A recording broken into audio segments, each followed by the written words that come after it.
Olá, seja muito bem-vinda, seja muito bem-vindo. Você está no canal ESG Podcast, um canal que democratiza todo o conhecimento, conteúdo sobre esse importante tema. Estou aqui do lado do meu parceiro Luiz Fernando. Bacana, sejam bem-vindos ao nosso programa de novo. Se inscrevam em nossos canais. A gente tem divulgado bastante a informação ESG e recentemente parece que o programa realmente conseguiu uma divulgação exemplar. Isso, a gente fica muito contente, né, Valverde? Porque é um projeto que a gente tem muito carinho por esse projeto e agora a gente tem visto uma repercussão enorme. É muito importante, a gente valoriza muito. O foco do nosso programa também é divulgar todos esses projetos fantásticos, esses convidados de informações super ricas e com uma experiência fantástica. Então, o nosso objetivo cada vez mais sendo alcançado aqui, Valverde. Hoje também temos um convidado super especial. Puder apresentar. Isso aí, primeiro que é um grande amigo, que me honra muito a amizade e também a inspiração da carreira. Nós estamos aqui com Pedro Somma, ele que ali na iFood atua no comando das operações de crescimento, de impacto. Pedro, muito feliz de estar aqui, muito feliz de ter aqui a iFood, conhecer um pouco mais esse importante universo. Bom, em primeiro lugar, muito obrigado, o prazer é meu estar aqui, reencontrá-lo, Valverde, agora em outra mesa, e também conhecer o Luiz e o projeto que vocês estão tocando aqui, que eu não tenho dúvida que vai promover uma discussão excelente, um assunto cada vez mais basilar, né? E nós vamos tratar de explorar aqui essa carreira do Pedro, que é muito inspiradora, fora toda a responsabilidade que ele tem hoje à frente da iFood, mas é uma carreira que nos inspira muito.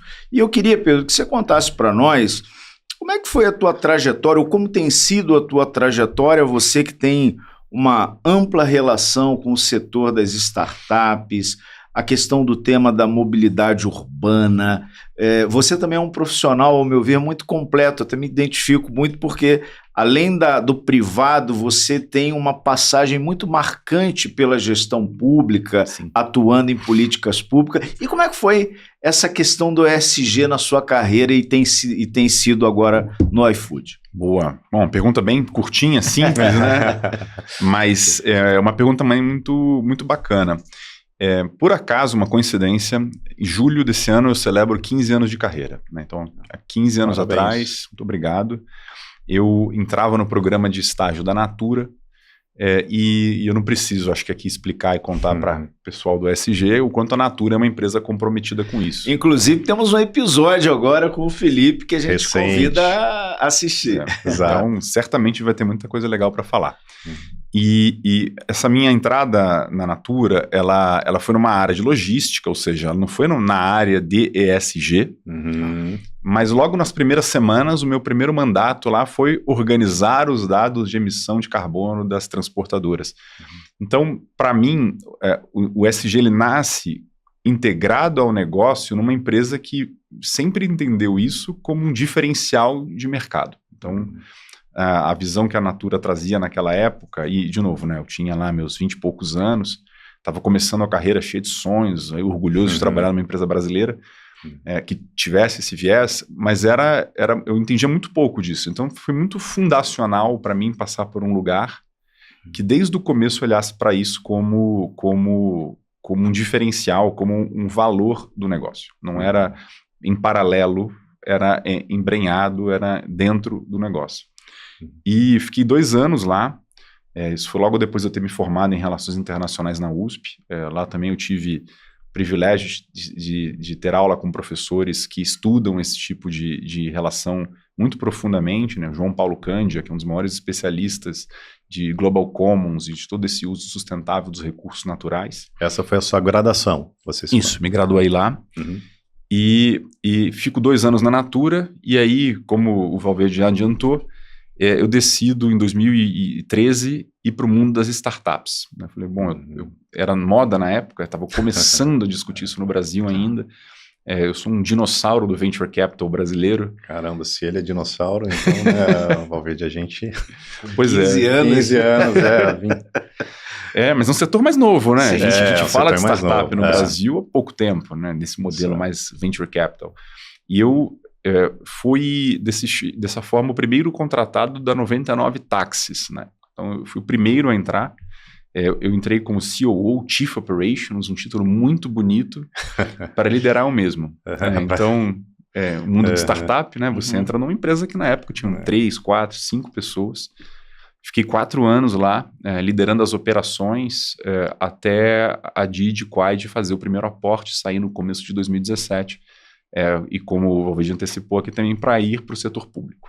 Né? Então, eu tive um contato muito, muito intenso com a discussão de mobilidade urbana, e que eu acho que ela é a discussão talvez mais importante do ponto de vista de emissões, de ESG, quando você fala das cidades brasileiras. Sim, com certeza. Então, eu tenho esse número para 2021, 2020, mas 78% das emissões da cidade de São Paulo, elas vinham do trânsito. Sim. Então, você não discute melhorar as condições ambientais de uma cidade sem discutir mobilidade urbana. Não tem como. E uma cidade como São Paulo, que na região metropolitana tem 22 milhões de habitantes, tinha ali um sonho da gente tentar reduzir esse número de viagens, agrupar as viagens. Coordenar um país praticamente, né? Tem Tem países que têm menos população que a cidade de São Paulo, que é a região metropolitana. O metrô de São Paulo transporta mais do que um Uruguai por dia.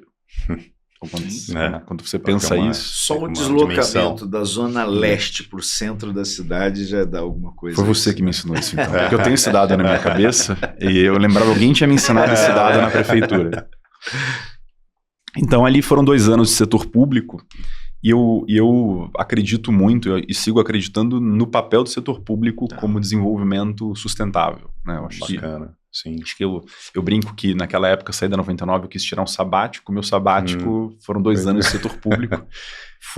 Tive o privilégio também de trabalhar como chefe de gabinete da primeira vereadora, Aline Cardoso, depois secretária, Aline Cardoso. Conheci lá o Valverde, uma turma do Estado também, que acho que sempre teve esse viés de gestão sustentável, numa Secretaria de Desenvolvimento Econômico. Então, é muito difícil, na minha visão, você dissociar desenvolvimento econômico de desenvolvimento sustentável. Perfeito.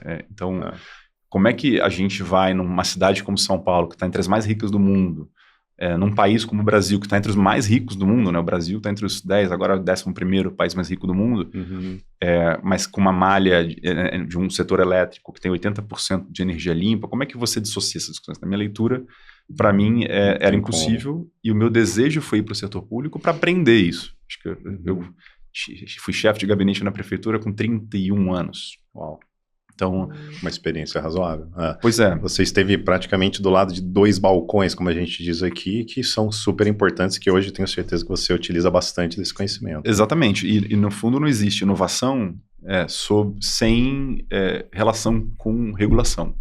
Então, não existe discutir, fazer novidade, né, disruptar modelos, se eu não consigo sentar com o setor público e, olha, é por aqui que a gente vai, isso tem que ser feito de uma maneira sustentável e tudo mais. E daqui a pouco a gente vai aprofundar um pouco no iFood, mas acho que essa é a própria visão do iFood enquanto uma empresa que quer desenvolver o país, quer inovar num setor, mas quer fazer isso apoiando 600 mil entregadores, os 450 mil restaurantes, numa malha aí de 65 milhões de usuários, né? Então, acho que o setor público ele me deu capacidade de entender a complexidade do desenvolvimento. Ô Pedro, você diria que compreender a política pública, o empresário, a empresa, compreender a política pública potencializa a atuação dela, amplia a qualidade da marca, por exemplo? Com certeza. Eu acho que se a empresa consegue estabelecer uma relação com a política pública positiva, propositiva, né? E aqui não é concordar sempre. Sim. Né? Acho que existe um tensionamento de discordância, de debate, mas a empresa que consegue debater e ser propositiva, ela consegue gerar mais benefício no longo prazo, e isso é um ponto importante, né? Desenvolvimento e sustentabilidade são conceitos de longo prazo. Sustentabilidade existe para sustentar o desenvolvimento para que daqui a 100 anos, 200 anos, 300 anos, a gente esteja aqui, a empresa esteja presentes aqui. E futuras gerações, e isso se aplica às marcas também, né? Com certeza. E sem contar que as empresas normalmente elas são muito mais rápidas que o poder público para se adaptar a algumas novidades, ainda mais startups. Que o foco da startup é essa rapidez, essa agilidade, essa eficiência.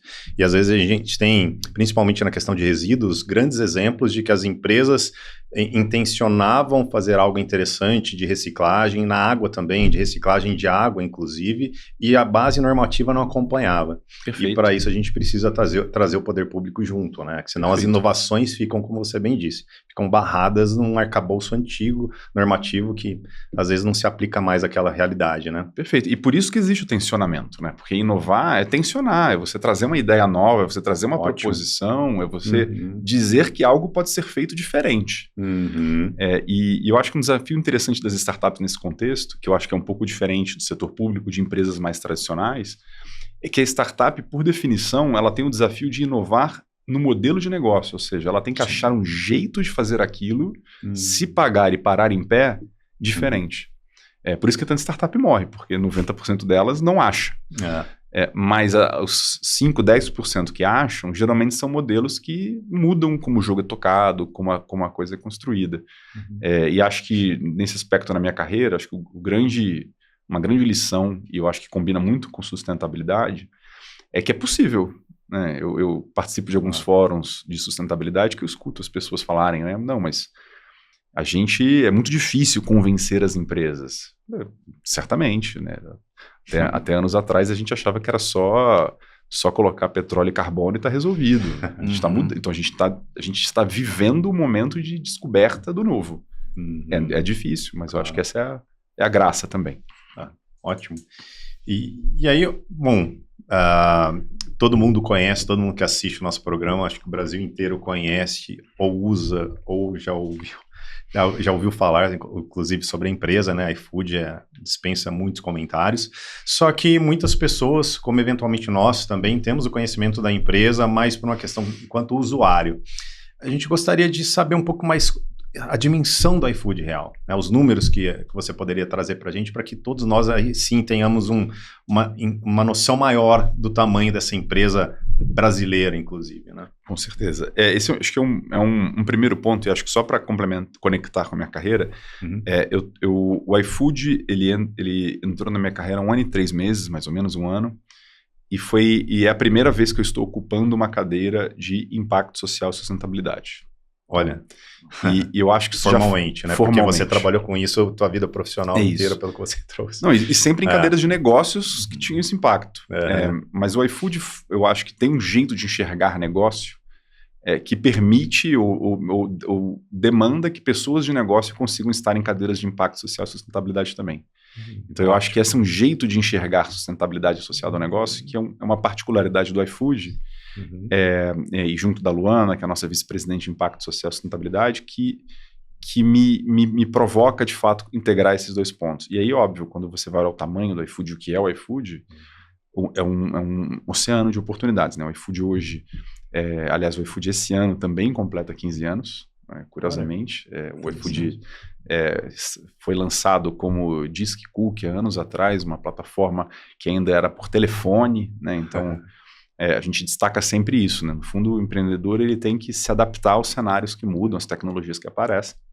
Ele nasce há 15 anos, mas nos últimos anos ele atingiu marcas muito impressionantes. E o primeiro número que eu gosto sempre de trazer o iFood hoje tem mais ou menos 180 milhões de pedidos por mês. 180 milhões? Milhões de pedidos por mês. Nossa. A gente abriu esse dado publicamente semana passada, a gente teve um EBITDA esse ano fiscal de 2,2 bilhões de reais, então um EBITDA bastante significativo. E o que a gente fala sempre é que a proporção de entrega de comida e de outros já está chegando no meio a meio. Então o iFood deixou de ser só uma plataforma de entrega de comida, de food delivery, como a gente costuma falar. Interessante. Movimento... mercados, farmácias, bebidas, pet shop. Interessante. A gente usa o iFood para todas essas funções, mas ainda fica na nossa mente a questão do alimento, da comida, e realmente tem mercados, farmácias, pets. Interessante. O iFood tem feito esse movimento intencional para cada vez mais ser a plataforma de tudo para o brasileiro. Ser uma plataforma, né? Exato. Não nichada e ampla. Né? Exato. E, obviamente, isso nos motiva a crescer em outros números importantes. Então, hoje o iFood tem mais ou menos 600 mil entregadores ativos por mês na plataforma. Nossa.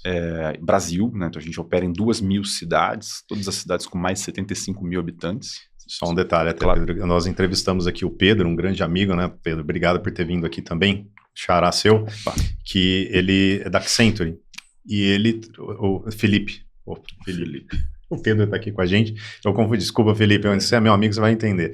E o Felipe é da Accenture, é a maior consultoria do mundo, e eles têm 900 mil funcionários, vocês estão com 600 mil entregadores aqui só no Brasil. De funcionários, o iFood hoje tem 8 mil, né? Então, food lovers, como a gente chama, né? Então, já é uma grande empresa e acho que com um desafio importante de manter uma cultura de inovação, de empreendedorismo, de velocidade, que a gente tem conseguido fazer bem. Então, desses 600 mil entregadores na nossa plataforma, que entregam mais ou menos 450 mil restaurantes e comércios, né? Então, hoje é um número bastante relevante. A gente divulgou um outro dado, eu vou até conferir, mas um número certo na minha cabeça, a gente administra, né, passa pela nossa plataforma 0,5% do PIB do Brasil. Então é expressivo. É expressivo. Não dá para ignorar iFood, não. Pois com certeza. Então eu estou falando tudo isso porque eu acho que ter uma área de impacto social, né, como hoje existe dentro do iFood, impacto e sustentabilidade, com mais de 30 pessoas, uma área que tem um diretor de Impact Growth, né, growth no sentido de crescimento, de escala, mostra um compromisso do iFood com o desenvolvimento de longo prazo. Né? Tudo isso que a gente está falando tem que perdurar, tem que ser sustentável.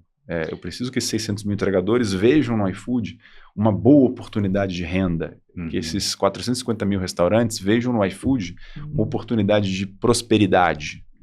E acho que isso tem sido a nossa grande reflexão lá dentro. Bacana, de crescimento, né? E a gente já conversou um pouco antes, né, Pedro? A gente costuma fazer stalkear aqui as empresas e os nossos convidados. E a gente levanta algumas informações, só que você está trazendo até ótimo para os nossos ouvintes aqui, né, que assiste o programa, que você está trazendo informações muito recentes da iFood. E a gente conversou, claro, vocês têm projetos tanto do E, do S e do G aqui, né, iniciativas muito sólidas com tudo isso, e a gente poderia começar aqui, então, falando sobre os principais projetos ambientais que a iFood tem desenvolvido. Eu vi que você já trouxe alguns números muito interessantes, então puder apresentar para todos nós. Boa, e gostei vamos letra por letra, né? mas acho que o primeiro grande ponto para se falar é a gente dentro do iFood criou uma vice-presidência, ela existe há mais ou menos 5 anos, para de fato organizar e colocar uma estratégia em como é que a gente vai conduzir isso. Então, ótimo. É uma área que, como eu comentei, tem uma missão de olhar para essas três letras de uma maneira estruturada e estratégica. O primeiro que eu acho que é o mais orgânico nosso, acho que pelo desafio que a gente tem, é o social. O iFood hoje é uma plataforma que oferece oportunidades de renda para milhões de brasileiros, né? São 600 mil entregadores ativos no último mês. Se eu estender isso para os últimos 3 meses, passa de 1 milhão. E são pessoas que aproximadamente 30% têm dedicação exclusiva às entregas. 70% complementa a renda, os grandes números são esses. Mas um entregador que consegue ter ali 30% de dedicação, ele consegue ter uma renda ali de 2 a 3 salários mínimos por mês, que é uma renda interessante, expressiva. Para o Brasil, considerando o Brasil como um todo, e que vocês têm uma atuação no Brasil como um todo, realmente acaba sendo bem expressivo. Exato. E fora a remuneração direta, a gente tem, ao longo dos últimos anos, uma construção de condições de trabalho digno, como a gente tem chamado lá dentro. Né? Para a gente... obviamente essa pessoa ele não é um CLT, mas de alguma maneira quer que ele consiga cada vez mais prosperar na vida dele. Então, um exemplo muito simples, 2 exemplos muito simples. Todos eles têm acesso a um seguro de saúde. Então, todos eles, tanto de saúde quanto de vida, se eles têm algum tipo de incidente, de acontecimento, eles têm acesso eles têm uma apólice que pode cobrir os gastos médicos deles. Importante que eles estão sempre na rua, né? São sujeitos a esses acidentes. Exato. E um segundo que eu acho que mostra muito esse viés, a gente tem até o que a gente tem chamado de licença maternidade das entregadoras. Né? Então, entregadoras mulheres, elas têm quando grávidas, manter a renda delas no iFood por 4 meses. para que elas consigam, né, ter o filho tranquilas e com algum nível de garantia naquele momento. Então, existe de fato uma camada nesse lugar. Então, para a gente, não é só ele ter a renda, é ele ter uma vida digna.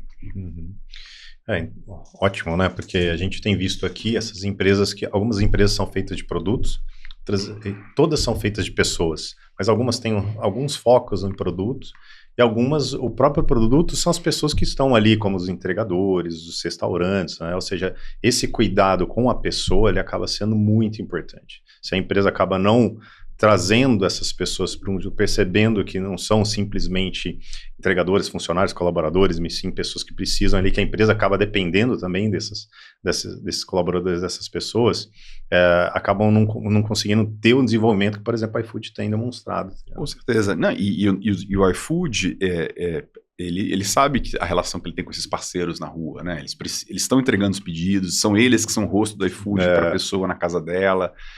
Então, quanto mais esse parceiro nosso está, de alguma maneira, satisfeito, feliz, entendendo que aquilo é positivo para a vida dele, melhor. Então, para a gente tem sido muito interessante construir essa relação. E essa relação ela vai além até, às vezes, das próprias condições do trabalho, né? Então, um outro projeto que a gente tem muito orgulho chama Meu Diploma do Ensino Médio. Então, esse é um programa que a gente criou porque a gente dá bolsas para os entregadores que quiserem se preparar para a prova do Enseja. O Enseja é uma prova feita todo ano pelo Ministério da Educação que valida o conhecimento do ensino médio. Não sei se vocês têm isso na cabeça de vocês, mas hoje 33% do Brasil, dos brasileiros, não tem ensino médio. Não tinha ensino médio. Então é um gap educacional relevante que a gente tem no nosso país. A gente faz essas pesquisas com os nossos entregadores têm um percentual menor do que isso, mas a gente assumiu um compromisso com eles de tentar apoiá-los nesse processo para ter o diploma. Então, a maior parte dessa turma precisa trabalhar, mas eles podem fazer um curso cedido pelo iFood e fazer uma prova num domingo no ano e ter esse diploma legitimado e aquilo virar uma porta de entrada para outras oportunidades da vida dele, né? Então, a gente tem relatos muito bonitos, inclusive, de entregadores que decidiram voltar a estudar para acompanhar os filhos. Então isso tem uma conexão emocional e familiar muito, muito bonita. Assim. Então, que pra gente reforça a dignidade, reforma pertencimento, né? Então tem sido Pedro, muito legal acompanhar. Isso de alguma maneira reflete também numa política de empreendedorismo ou de fortalecimento do empreendedorismo, porque são 600 mil empreendedores, né, que estão ali com vocês, né? Perfeito. E eu acho que, sem dúvida, acho que isso está associado e para a gente apoiar essa pessoa no processo dela de empreender é importante, inclusive, para o nosso negócio. Em paralelo ao MDEM, a gente tem uma outra plataforma chamada Decola, que é uma plataforma de ensino online, né, para a pessoa acessar e ter alguns conhecimentos, microlearning, pequenos aprendizados, para ajudar esse cara a prosperar na plataforma. Então, como eu consigo usar o iFood para ganhar mais dinheiro? Quais são os comportamentos, quais são os horários de pico, como é que eu consigo economizar, por exemplo, na manutenção, cuidando melhor da moto, consigo, né, a gente tem muito entregador de bicicleta e bicicleta elétrica. Então, como é que eu faço uma manutenção simples numa bicicleta para não precisar gastar dinheiro no mecânico? Então, de alguma maneira, o Decola... custo a menos que ele vai ter, otimiza aquele ganho que ele está tendo. É isso. E apoia a autonomia do indivíduo. Né? Então, esse indivíduo ele vai ter uma autonomia maior por conta disso. E essa Decola ela ajuda tanto os entregadores quanto os restaurantes. Então, dos 450 mil restaurantes que a gente tem hoje na plataforma, a vasta maioria, mais de 70%, são pequenos empreendedores que estão lá geralmente batalhando, tentando desenvolver um negócio por conta e que de vez em quando precisam de apoio também, né? Então, com óbvio... certeza, são os que mais precisam, né? Pois é, empreender no Brasil não é fácil, né? Assim, não. É desafiador, né? Desafiador. Exatamente. Muitos dessa turma começou a empreender porque, enfim, não tinha um emprego e começou a achar no empreendedorismo uma ferramenta de renda. Então, a gente ajuda essa turma a coisas muito simples, desde coisas muito simples, como, por exemplo, precificar o meu pedido. Quanto custa um pedido na plataforma? O básico. Do básico até outras ferramentas muito sofisticadas, que é como é que eu promociono na plataforma do iFood. Faz sentido promocionar um hambúrguer, faz sentido promocionar um risoto, bater uma foto bonita do risoto, né? Enfim, eu quero que alguém aqui né, atire a primeira pedra quem nunca escolheu a comida pela foto, né? Com certeza. A minha esposa, antes de pedir qualquer coisa no restaurante, olha o Instagram. Eu lembro uma época que tinha até uns memes, né? Expectativa, realidade. A expectativa era a foto do prato que ficava ali no restaurante, a realidade é quando ele chega. Quando ele chega. Não, mas aí a gente tem que cumprir a... Exato, tem que entregar. Tá coerente com a imagem, exatamente. Tem que entregar, tem que entregar. Mas é muito importante, faz muita diferença para o cliente... Na hora que ele está olhando lá o aplicativo a escolher, qual é a beleza da comida, o quanto aquilo é apetitoso. Então a gente ajuda essa turma até a bater uma foto melhor, né? Então, isso é importante. Tá cheio de meme aí, né? De restaurante, de comentários no iFood, né? Das avaliações do iFood, né? Então, tem uns memes do tipo, não, essa foto estava meio esquisita. Não pode estar esquisita, tem que bater com luz, tem que estar claro. E é interessante, porque você ajuda o empreendedor, você ajuda o entregador e, querendo ou não, né, a empresa se fortalece, porque é o que você disse, eles são o rosto, né, a cara do iFood. Ali. Com certeza. É um ciclo virtuoso. É um win-win. Win-win. Win-win-win, né? Porque é verdade, ninguém perde. O cliente tem uma refeição, o entregador tem a renda dele, o restaurante cresce, a plataforma cresce, né? Então assim, a gente é um win-win-win-win, né? Assim, é um ciclo realmente... Acho que a beleza e a minha carreira, a maior parte do tempo foi em plataformas digitais. Acho que a grande beleza da plataforma é essa, você poder construir um ciclo virtuoso que vai gerar prosperidade para todo mundo que está nela. Olha, interessante, Pedro, não sei se tem essa informação, se ela procede ou não, mas que eu tenho de conhecimento de construtoras, inclusive, que as construtoras hoje, quando elas vão planejar um novo empreendimento, a parte de cozinha, assim, principalmente se for um pessoal mais jovem, um empreendimento focado no pessoal mais jovem, a cozinha, ela é quase que inexistente, porque os jovens praticamente só pedem comida por aplicativo, então o iFood tem um grande impacto nisso, né? Eles falaram, a gente nem precisa mais perder tanta área do meu apartamento com a cozinha, porque os jovens hoje, eles usam muito essas plataformas e acabam diminuindo ou simplificando muito a área de cozinha. Perfeito, eu não tenho dúvida que o comportamento das pessoas mudou, né? E acho que a despeito só de uma plataforma, acho que é um sinal dos tempos, né? Acho que as pessoas hoje buscam mais conveniência, mais facilidade, maior diversidade, né? Porque eu ainda não cozinho tão bem quanto alguns chefs que estão na plataforma, né? Então, ou como o Valverde aqui. O Valverde é um cozinheiro de mão cheia. Só ouvi falar. Só ouvi falar. Pega no pé dele aqui, vamos quebrar essa questão em breve. Só ouço falar, mas ansioso para provar. Mas é isso, né? A gente às vezes não tem toda a qualidade ou mesmo a praticidade. Mas é muito comum, por exemplo, e esse é um desenvolvimento muito interessante, até os próprios prédios se organizarem para receber os pedidos de outra forma. A logística é muito importante, né? Então, verdade.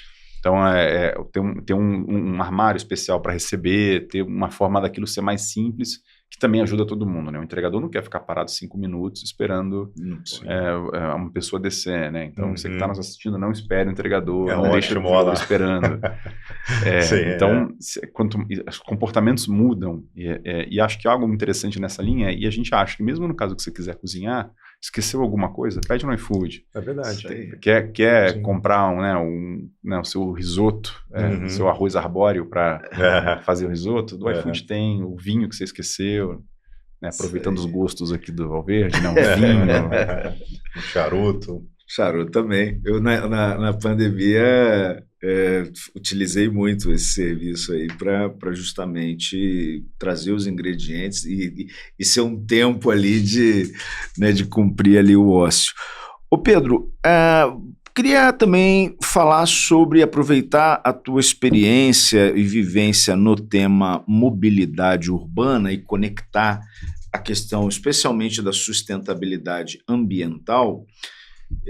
Conta para nós na questão do meio ambiente aí do ESG, como é que estão as ações, os projetos do iFood em relação à questão das mudanças climáticas, de descarbonização. Conta para nós um pouquinho sobre isso. Com certeza.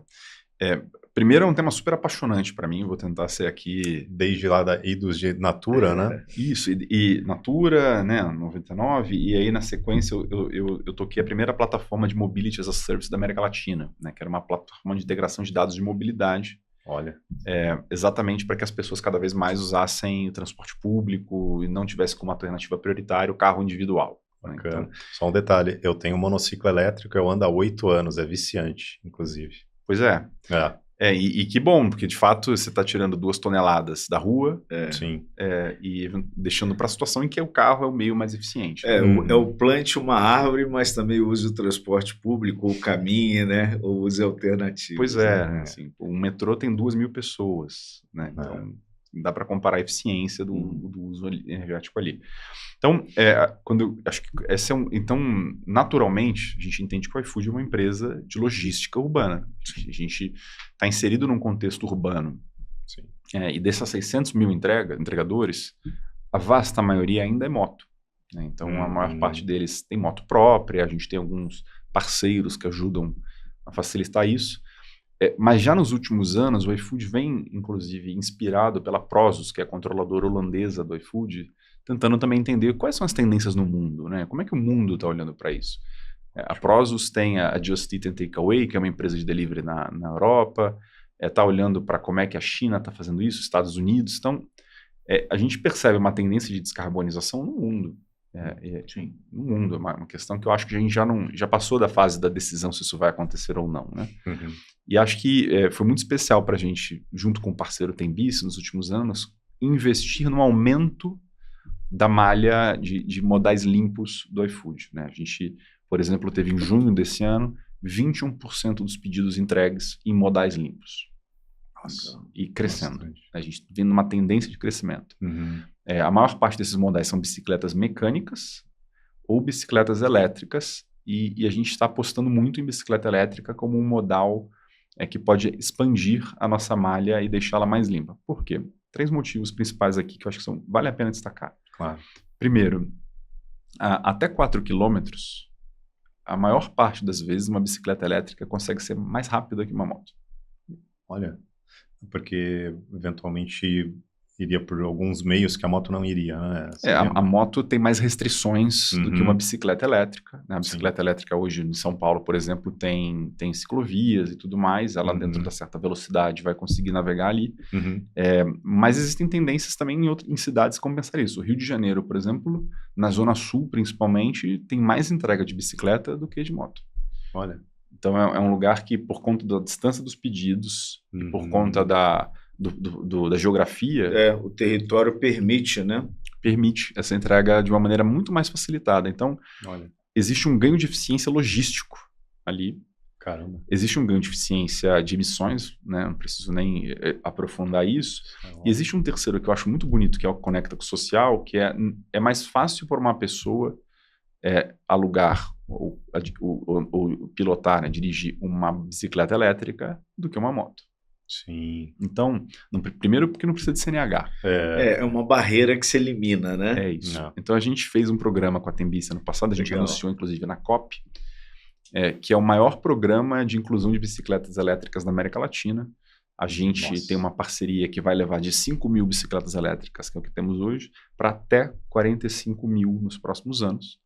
A nossa estimativa é que o Brasil tem algo por volta de 300 mil bicicletas elétricas, então a gente está falando aqui de um parque de bicicleta elétrica de quase 10, 12% da frota nacional, para que os entregadores tenham acesso a isso. Esse aluguel é um aluguel subsidiado pelo iFood, então o entregador vai numa sede da Tembice, se houver disponibilidade, se houver uma bicicleta disponível, só com RG ele vai conseguir, né, e um cartão de crédito ainda, a gente está desenvolvendo agora o Pix para isso também, ele vai conseguir alugar uma bicicleta e sair ganhando dinheiro na hora. Então a gente conseguiu fazer um modal de eficiência logística, de eficiência de emissões, socialmente adequado, porque ele reduz a barreira de entrada, ele permite que qualquer pessoa consiga adquirir renda no mesmo pacote. Então, para a gente, acho que esse caso ele é muito importante, porque ele tangibiliza com muita clareza o que é o ESG para a gente. É uma solução de negócio, uma solução social, uma solução ambiental.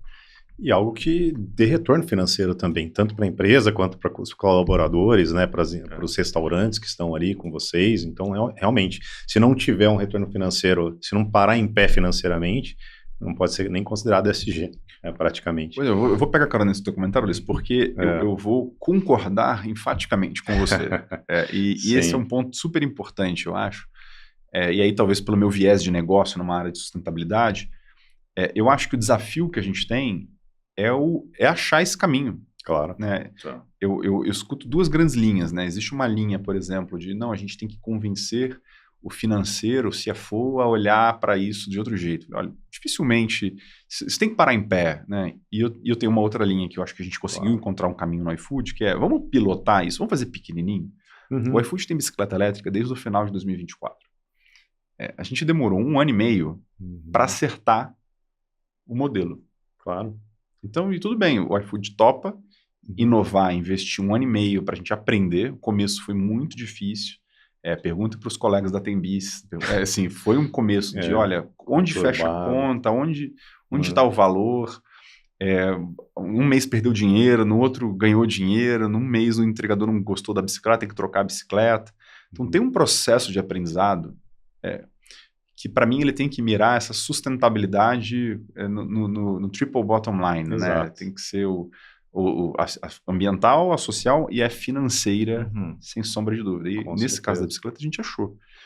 Outros a gente ainda não achou, mas estamos procurando e vamos achar, eu não tenho dúvida. Eu acho que o importante é que vocês procuram, né? Com certeza. Várias empresas nem buscam alguma alternativa, e acho que é o papel também das startups que você mesmo trouxe. As startups, muitas tentam um outro meio para conseguir desenvolver um negócio, muitas não conseguem, as que conseguem viram um benchmark praticamente. Perfeito. Como vocês viraram. Eu acho que a ideia de quebrar paradigmas e hoje conseguir fazer com negócios parem em pé junto com a sustentabilidade. Tem a sustentabilidade no seu core, que é o que você está trazendo para a gente. Então, isso, aproveitando que você está trazendo sobre isso, claro, tudo isso tem a ver com inovação, né? E como que então, hoje, vocês utilizando de inovação para implementar esses projetos, como que o iFood tem visto a questão de inovação para um futuro daqui para frente também. Hoje a gente tem visto bastante inteligência artificial batendo na porta de todo mundo como uma grande realidade, né?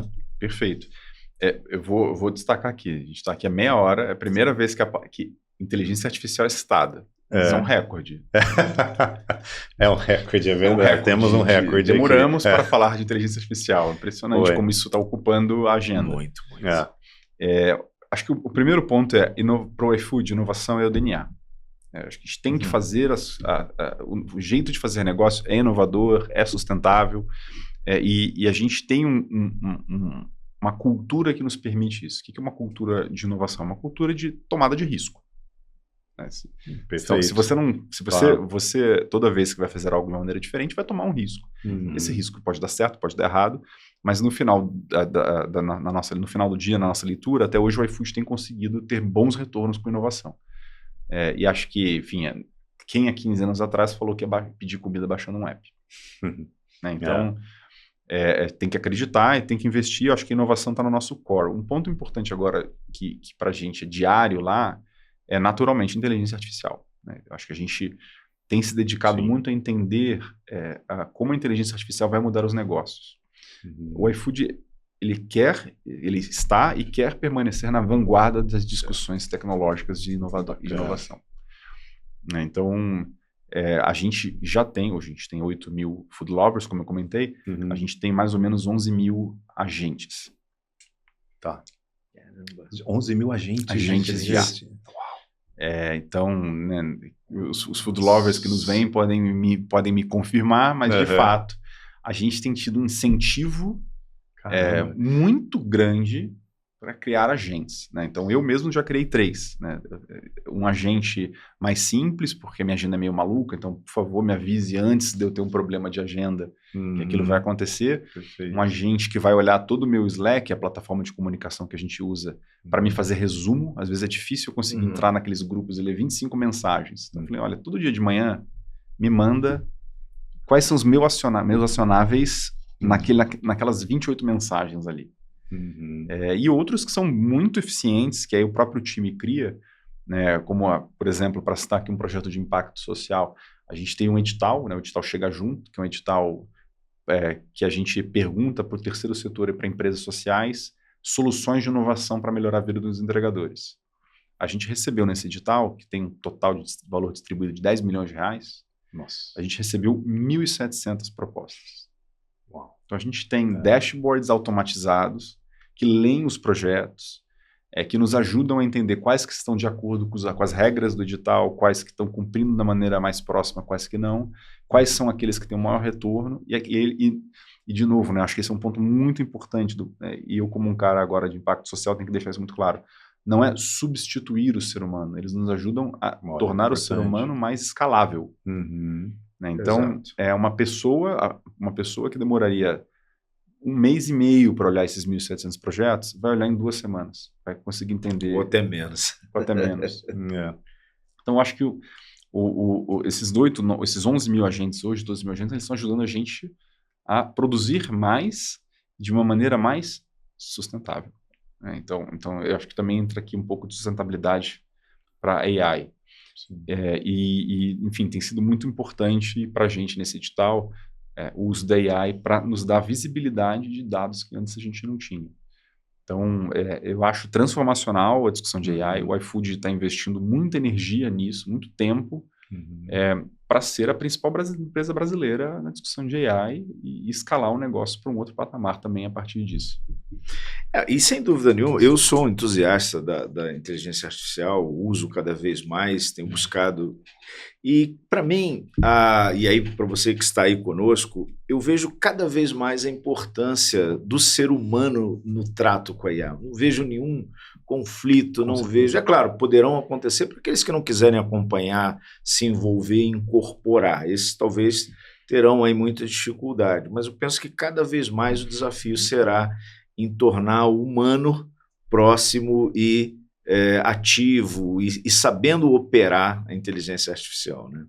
Eu tenho uma frase de um empreendedor do Silicon Valley que trabalha com AI, ele falou de uma maneira muito clara numa palestra dele. Ele falou, olha, você não será substituído por AI. Você será substituído por alguém que usa AI. Exato, exatamente. Bem colocado, bem Então eu acho que essa é uma mensagem importante que pra gente no iFood é sólida, né? A gente precisa se movimentar porque isso aqui vai transformar o mundo. Então, se a gente quiser continuar na vanguarda, a gente tem que continuar inovando, continuar aprendendo, continuar se modernizando, né? A gente precisa o tempo inteiro tá adaptado àquilo que é a realidade. E eu acho que a AI vai ter para impacto e sustentabilidade um papel incrível, né? Ainda mais um trabalho de resolver problemas complexos, né? Para mim, sustentabilidade é um problema complexo. Sim. Muitas camadas, muitos stakeholders, muitos envolvidos. Um regulatório muito complexo. Eu queria também que você trouxesse um pouquinho dessa questão do qual desafiador ou quanto vocês transformam a adversidade em oportunidade a partir do regulatório. Perfeito. Eu acho que, aí talvez puxando aqui para o G do SG, né? Sim. A governança do iFood está cada vez mais aprendendo nesse processo. A gente tem uma relação muito estreita na área de impacto e sustentabilidade com a área de contabilidade. Porque é a área dos relatórios. Sim. É a área que presta contas, né? É a área e agora houve uma mudança regulatória importante, né, do IRPS 1 e 2, que vai exigir que relatórios de sustentabilidade sejam assinados pelos contadores. Então a gente tem aprendido cada vez mais como reportar tudo que a gente está fazendo da maneira mais sólida e estruturada possível, né? Então, mensurável também, né? Porque se tem uma contabilidade envolvida, é um foco nisso também. É isso. O ponto é esse. Para a gente, aqui, a governança ela tem que transformar tudo aquilo que a gente fala, todo o nosso posicionamento em entrega concreta. Tá. Né? Então, a gente precisa... Essa entrega, né? Não faz sentido. Então, hoje, por exemplo, a gente tem os 15 mil diplomas que a gente ajudou os entregadores no ensino médio. Isso, né? Legal. Então, a gente tem quem são, a gente sabe como essas pessoas valorizaram aquilo. Isso para a gente é muito importante. Né? A gente mede quantas bicicletas estão rodando e qual é a diferença de emissão de uma bicicleta elétrica para uma moto. né? Então tudo isso vai se tornando uma governança bastante sólida. E aí, puxando novamente, né, a gente muito inspirado aqui pelo que o mundo está fazendo, né, os nossos relatórios hoje são todos automatizados. Então a gente consegue hoje montar um relatório de sustentabilidade verificável, alinhado cada vez mais com as regulamentações novas, sem a necessidade de um projeto humano de 3 meses. Né? A gente tem todos os dados que vão para ele já monitorados. A gente tem um grande projeto no iFood chamado Alexandria, que é um projeto que reorganizou todas as bases de dados para que isso estivesse alinhado com a maneira de contabilização, para a gente conseguir fazer isso muito rapidamente. Então, hoje um relatório que demorava um ano inteiro de ciclo, a gente consegue preparar em um mês, com muita solidez, alinhado com a regulação. Assim, interessante, quando você traz esse aspecto da contabilidade e a relação, né, a sinergia com a área de impacto, cara, assim, geralmente se olha a contabilidade como algo do passado, putz, esse negócio é uma profissão antiga, aquela coisa, mas a modernidade e a competitividade está trazendo isso aí para essa inter-relação, né? Sem dúvida. E eu acho que existe um mundo que é mais transparência, né? Acho que isso... Sim. Então, acho que existe um jeito de fazer contabilidade, um jeito de fazer sustentabilidade, um jeito de fazer governança que ele se torna cada vez mais importante, sólido, né? Então, e aí tanto para a gente divulgar o que a gente faz, mas para a gente também mostrar que o que a gente faz tem valor de fato para as pessoas que estão sendo impactadas. Então, assim, a gente tem tentado, óbvio, a nossa contabilidade nunca será contabilidade quadradona, vai ser a contabilidade correta, mas tecnológica e alinhada com o que o negócio entende, o negócio de inovação entende, mas muito amarrado. Acho que impacto, na nossa leitura, impacto social, o ESG, ele tem que permear a organização inteira. Perfeito. Eu falei aqui que inovação é cultura, sustentabilidade tem que ser cultura, ESG tem que ser cultura, tem que ser jeito de fazer negócio. E o que me chamou a atenção é que você colocou, né, essa modernidade que vocês têm trazido para dentro do iFood e que na hora de vocês apresentarem os relatórios, esses relatórios apresentam os números, mas que vocês sabem, cada um daqueles que não é um simples número, quantidade de diplomas. Vocês sabem quem que são aquelas pessoas que estão ali. Então, por trás dos números, vocês, apesar de utilizar toda essa automatização, vocês não perderam a pessoa que está por trás dos números, né? Porque no fim, tocar negócio é tocar gente, né? Sim. Exato. Você conduzir o negócio, é você conduzir um time, é você lidar para como as pessoas vão encarar aquilo, quanto elas abraçam aquilo. E isso pra gente é o core do iFood, né? O coração, literalmente, do iFood. Né? O nosso DNA, a nossa cultura, o nosso jeito de fazer negócio. E isso reflete no próprio relatório, né? Porque a gente tem visto que, a gente trabalha também com ESG há muitos anos, né, Valverde? Até a gente não costuma falar tantos anos para não ficar feio aqui na hora de sair, todo mundo acessar essas informações confidenciais. Mas a gente, historicamente, divulgar informações de ESG tem sido muito delicados, né? Sim. Como você disse, a sustentabilidade não é um conceito totalmente formado. Às vezes depende muito de pontos de vista, de questões de como as pessoas entendem, e esse entendimento acaba variando tanto, inclusive de país para país. E a hora que você vai trazer isso para um relatório, o cuidado com divulgar a informação acaba sendo muito importante. Porque às vezes as empresas divulgam informações super bacanas, importantes, que o público ainda não está preparado para receber aquilo. Então tem que ter sempre esse cuidado, né? E tem que saber contar a história, né? Exato. E eu acho que esse para mim, acho que tem 2 palavras aqui. Contar a história, né? Acho que um conceito de contar a história, e 2, consistência. Consistência, ótimo. Porque a narrativa sem a consistência, sem o dado, sem o mensurável e o aferido, né? Exatamente. Narrativa e consistência. A gente tem que entregar os 2. Pedro, a gente já está caminhando aqui para o final e o nosso público, ele é um público com algumas características. Nós temos algumas pessoas que estão começando, estão no início da sua vida profissional e elas estão em busca de conhecimento sobre a ESG ou para atuar diretamente ou para incorporar na sua atividade. Muitos profissionais que já atuam, né, ou com o próprio ESG, querem ampliar conhecimento, ou aqueles que estão também buscando atuar, incorporando esse processo. E muitos profissionais em transição de carreira, que já talvez uma carreira um pouco mais longeva, falam assim, não, preciso dar aqui uma mudada, ou quero mudar a minha atuação e incorporar. Vamos falar de cenários aqui. Como é que você vê, né, Luiz? A gente sempre pergunta como é que será aí o futuro do ESG, o futuro do ESG nas atividades da iFood e na visão do Pedro. Perfeito. Eu vejo, acho que começando pelo mais fácil, né? Assim, acho que cada vez mais eu acho que ESG será uma pauta. Eu acho, e para mim a grande prova disso é que a gente passa por um momento político no mundo muito sensível, mas ESG persiste, né? O ESG está sendo debatido. Tem levado tiros, né? O ESG está ali. O Luiz sempre traz muito aqui esse vai e volta, essas um cabo de guerra enorme, né? E cabo de essas guerra. tensões, né? Mas está aqui. Não cai. Não caiu. Né? Então eu acho que isso para mim mostra uma resiliência, uma capacidade de antifragilidade, né? Muito sólida. Então, é um assunto que ele é relevante. E eu vejo, né, eu sou professor, eu dou aula na Link, uma faculdade focada em empreendedorismo, faculdade, dou aula de estratégia, meus alunos têm todos 20 anos, eu vejo meus alunos preocupados com isso. Eu vejo eles me perguntando sobre como é que o iFood olha para isso, como é que o mundo olha para isso, porque no final do dia eles estão preocupados se vai ter mundo para eles daqui a 50 anos, né? Então, e para os filhos deles, para os netos deles, enfim. Então eu acho que é um assunto que ele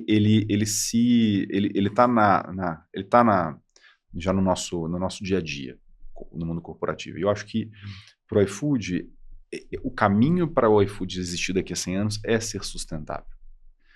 Nosso grande mote lá o iFood tem que ser uma plataforma de prosperidade. Né? Os entregadores têm que olhar para o iFood e falar, olha, eu vou melhorar de vida aqui. Os restaurantes têm que olhar para o iFood, eu vou melhorar de vida aqui. O mundo vai ser melhor porque o iFood existe. Uau. E é potente, né? Tem um estudo que eu não trouxe aqui antes de eu dar minha opinião direta, mas uma professora de Harvard provou com alguns dados que cidades que o iFood opera têm menos violência. É uma oportunidade de renda. Que então, dado interessante. A gente pode nem foi vocês que produziram. Qual o nexo que estabelece isso? Renda. Tá. Renda. Então tem uma conexão ali, a gente pode compartilhar o link depois, é um estudo muito, muito interessante. E acho que eu, Pedro, olhando para isso, a minha percepção é que o futuro do ESG é o presente. Eu acho que... legal. Assim como eu acho que a discussão de ESG está aqui, ela persiste. Eu, como um profissional, acho que talvez pensando em quem está pensando nessa área agora, talvez a minha grande provocação não estude só ESG, estude negócios ESG. Ótimo.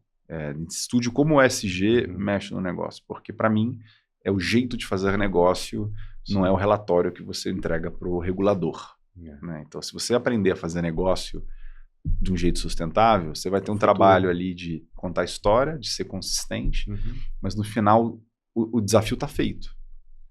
Se você for estudar ESG porque você quer entregar um relatório, aí muito provavelmente a sua vida vai ser tensionada. Então, para mim, se você está entrando, minha visão ESG tem que ser um jeito de fazer negócio. Aí sim vai ter futuro para isso, né?